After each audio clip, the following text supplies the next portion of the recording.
आप YouTube में जाकर सर्च कर लो कि बेस्ट माइक्रोफोन फॉर यूट्यूबर्स क्या है, तो मैक्सिमम वीडियोस में आपको यही देखने को मिलेगा कि बोया का BY-M1 माइक्रोफोन जो है इसको ही लोग बेस्ट बोल रहे हैं। क्यों बेस्ट बोल रहे हैं? क्योंकि इसका प्राइस जनरली कम होता है, तो प्राइस कम होने के कारण सभी खरीद लेते हैं और वीडियो अपलोड करके दे देते हैं कि यही बेस्ट है। और किसी ने भी इसका एडवांटेज और डिसएडवांटेज क्या है खुल के नहीं बोला है। एडवांटेज में यही बोलता है कि प्राइस कम है, लेकिन डिसएडवांटेज के बारे में किसी ने नहीं बोला है। तो आज मैं आपको 3 माइक के बारे में बोलूँगा। एक है बोया का BY-M1 माइक्रोफोन, एक है मानो का माइक्रोफोन, एक है फिफिन का माइक्रोफोन। तीनों का एडवांटेज और डिसएडवांटेज मैं आपको बोलने वाला हूँ। आप इस वीडियो को पूरा देखना। पूरा वीडियो अगर आप देखोगे तो आपको पूरा ठीक से समझ में आ जाएगा कि कौन सा माइक आपके लिए बेस्ट है और कौन सा माइक आपको खरीदना चाहिए और कौन सा माइक आपको खरीदना नहीं चाहिए। तो ठीक है, चलिए शुरू करते हैं इस वीडियो को। तो शुरू करते हैं पहले बोया का माइक्रोफोन से। तो बोया का माइक्रोफोन का एडवांटेज ये है कि इसका प्राइस जनरली 700 से 900 के आसपास रहता है और प्राइस कम होने के कारण ज़्यादा से ज़्यादा लोग यही खरीदते हैं। और दूसरा एडवांटेज ये है कि ये ठीक ठाक रिकॉर्डिंग कर लेता है, लेकिन इसके लिए आपको नॉइस नहीं है ऐसा टाइम ढूंढना पड़ेगा। जैसे कि जिस टाइम पे आप रिकॉर्ड कर रहे हो आपके आसपास कोई नॉइज़ नहीं होना चाहिए। अगर नॉइज़ होता है, साउंड होता है तो पूरा कैप्चर कर लेता है। तो ठीक टाइम ये है कि आप रात को रिकॉर्डिंग करो, तो रात को जब सब सो जाए तो उस टाइम आप रिकॉर्ड कर सकते हो, तब ठीक रिकॉर्ड कर लेता है। और इसका डिसएडवांटेज काफ़ी सारा है। तो पहला डिसएडवांटेज ये है कि इसका जो वायर है, वायर का लेंथ है 20 फीट लंबा। तो आप सोच सकते हो कि 20 फीट लंबा वायर को संभालना कितना मुश्किल होता है। तो आप देखो कि इसका हालत क्या हुआ है, इसको संभालना ही बहुत ही मुश्किल है।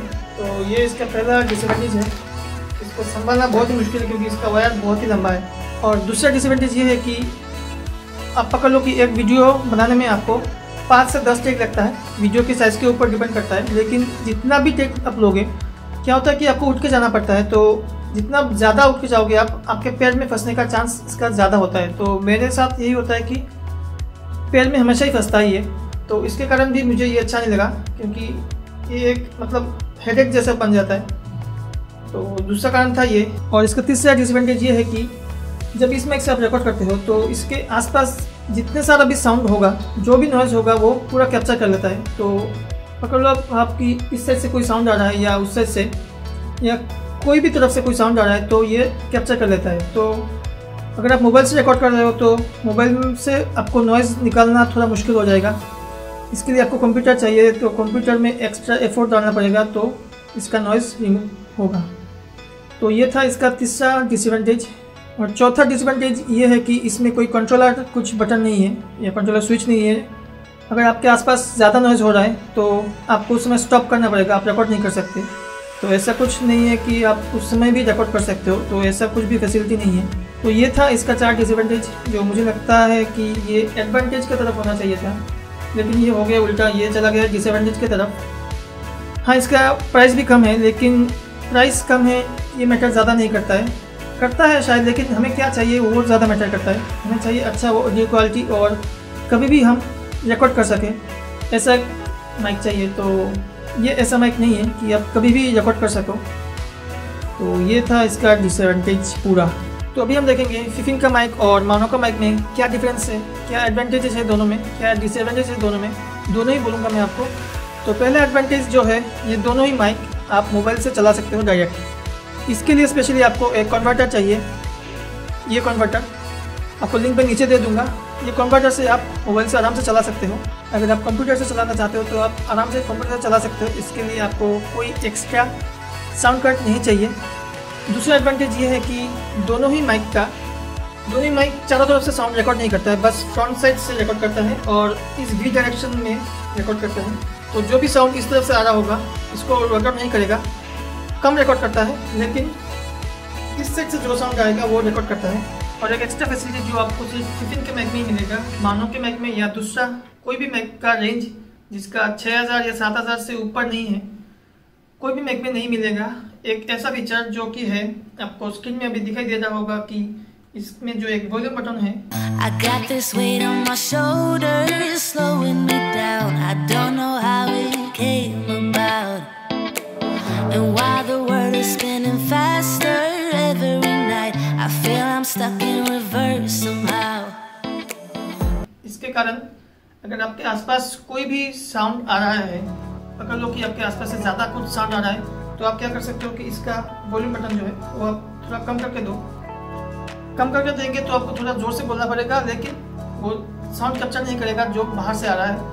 अगर आपके आसपास साउंड बहुत ही कम है तो आप क्या कर सकते हो कि इसका जो वॉल्यूम बटन है इसका साउंड बढ़ा के दे सकते हो, तो आपको थोड़ा धीरे बोलने से भी हो जाएगा। तो ये फीचर जो है मुझे बहुत ही अच्छा लगा, और इसी कारण मुझे लगता है कि इंडिया में जो भी यूट्यूबर्स हैं सभी के घर के आसपास साउंड तो होगा ही, होता ही होगा, नॉइज़ भी होता होगा। और तो क्या होता है कि हम ऐसा टाइम ढूंढते हैं कि जब कोई आवाज़ ना हो, साउंड ना हो, तो उसी टाइम में हम रिकॉर्ड करते हैं। तो अगर आप इस माइक लेते हो तो इस माइक में ऐसा एक फीचर है कि आप किसी भी टाइम पे रिकॉर्ड कर सकते हो।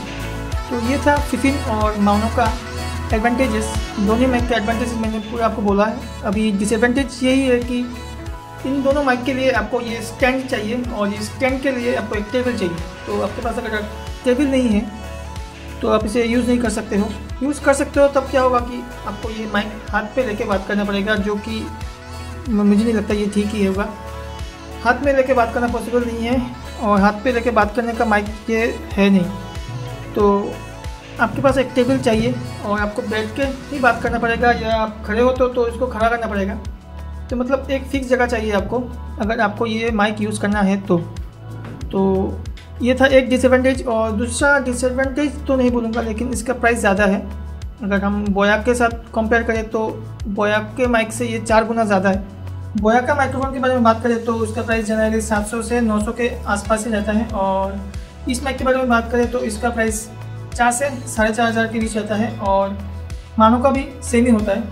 तो मैंने जो पॉइंट बोला है आपको, उस पॉइंट को आप एक बार देख लो, सोच लो, और उसके बाद आपको जो ठीक लगे आप वो माइक खरीद सकते हो।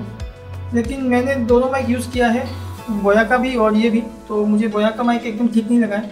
अगर आपके पास पैसा है तो आप डेफिनेटली ये माइक खरीदो। अगर आपके पास पैसा नहीं है तो आप बोया के साथ जा सकते हो, लेकिन आप एफोर्ड कर सकते हो तो ये ले लो, क्योंकि मैंने एडवांटेज सारे बोला है आपको और इसका डिसएडवांटेज भी बोला है। तो एक बार ही खरीदना है कुछ साल के लिए, तो हम तो बार बार नहीं खरीद सकते हैं। तो मुझे लगता है कि ये माइक बेस्ट होगा सभी के लिए। बाकी अगर आपके पास पैसा ज़्यादा है तो आप इससे भी अच्छा खरीद सकते हो, नहीं तो आप ये ले सकते हो, या पैसा नहीं है तो ये भी ले सकते हो। तो इतना ही था। तो अगर आपको ये वीडियो अच्छा लगे तो ज़रूर लाइक, शेयर और सब्सक्राइब कर देना, क्योंकि एक एक वीडियो बनाने में बहुत मेहनत लगती है। बहुत मेहनत करने के बाद एक एक वीडियो बनता है। तो अगर आपका लाइक और सब्सक्रिप्शन मिल जाए एक वीडियो बनाने के बाद तो हमारे लिए बहुत ही खुशी की बात होती है। तो इस वीडियो को करते हैं यहीं पे समाप्त, और मिलते हैं हमारे नेक्स्ट वीडियो में।